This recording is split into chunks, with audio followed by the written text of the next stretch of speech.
Hey everybody, how's it going? Today I'm going to be installing Husky Wheel Well liners in my 2022 Silverado. From the factory, these vehicles are not equipped with wheel well liners in the rear unless you opt for the factory installed wheel well liners. Keeps debris from accumulating inside of the wheel well, especially if you go off-road or if you live in a snowy climate. But if you didn't opt for the wheel well liners, this is basically what you're going to look at. The factory liners are more of a felt-like material, like the ones in the front, where it's kind of porous and made to absorb sound if you're driving down the road. These Husky liners are not that type of material. These are just a simple hard plastic, which is fine for the rear of the truck. But anyways, these install relatively easily. There is a driver's side specific one and a passenger side specific one, and they are labeled into the plastic. So that's PS. That's for passenger side, and this says DS for driver's side. It does come with instructions, and then the hardware pack, which is just a bunch of rubber washers and Christmas trees. You don't need to lift the vehicle. You can install them as the truck is sitting on the ground like normal. Obviously, it would help if you jacked it up so the wheel's out of the way, but I'm not going to. One of the first things you should do is, if your wheel wells currently have a bunch of debris in there, spend some time going through with a hose and spraying out really well inside, all through here, especially up behind here. This traps a lot of gunk back here, and just spend some time going through and cleaning. I just did that on mine. So we're going to start right here with the passenger side one, and I'm going to show you how it goes in. So I'm going to start here on the passenger side, and to fit this into the wheel well, you just need to kind of squeeze it around the tire.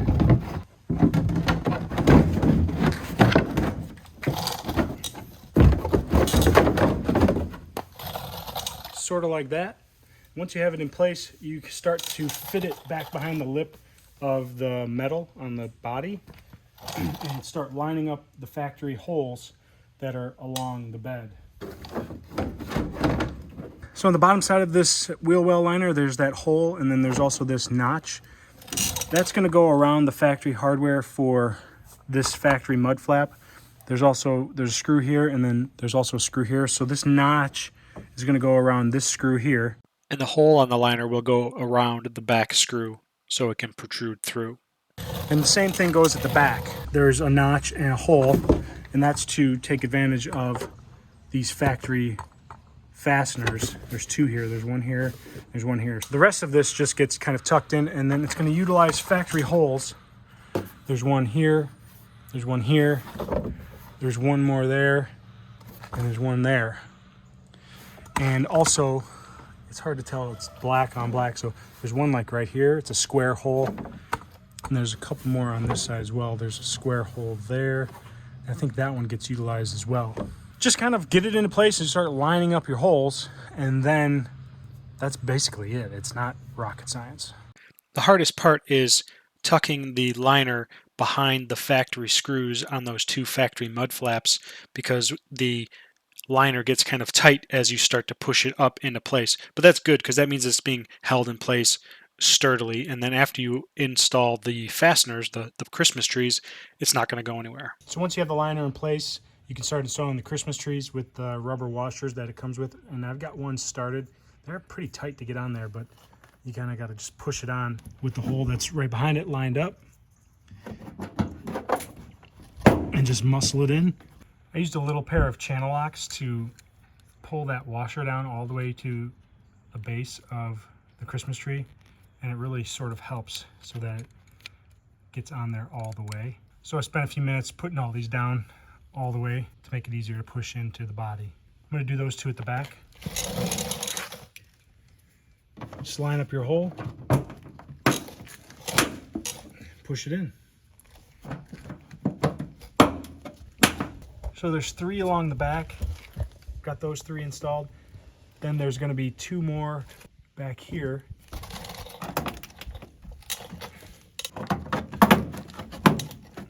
There's two more here up at the front. Just line up your holes and install your Christmas trees just like the other ones.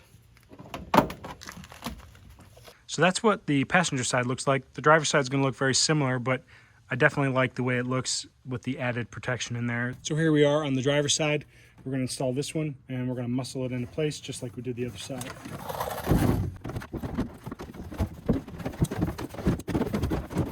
Then start tucking it in around the wheel well and into the two mud flap areas on the front and the back of the wheel well, and then you can start doing your Christmas trees.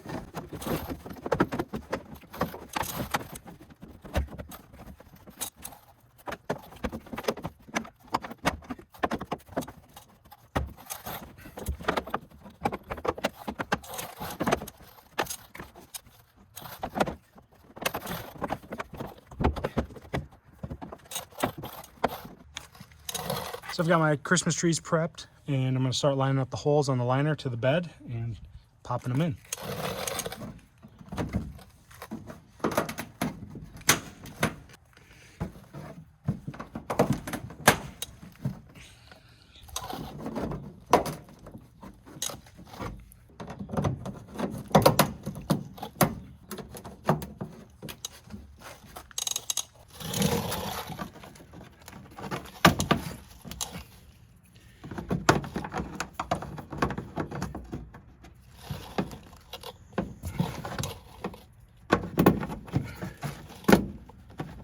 And that's all there is to it, guys. I got those installed relatively easily. You got to muscle some things into place once in a while, but I mean, piece of cake, really. And I think it's gonna add some good protection to the wheel well, and I think it looks a lot better. It looks cleaner under there now versus the gap between the bed and the frame. And I'll post a part number to these in the description for the Silverados and Sierras. I think they're slightly different because the wheel wells are shaped differently on the trucks, but I'll research the correct part numbers for both trucks and make sure that I post them in the description box below. So anyways, if you like this video, give it a thumbs up. Love it if you subscribed. Stay tuned for more videos. See you next time. Later.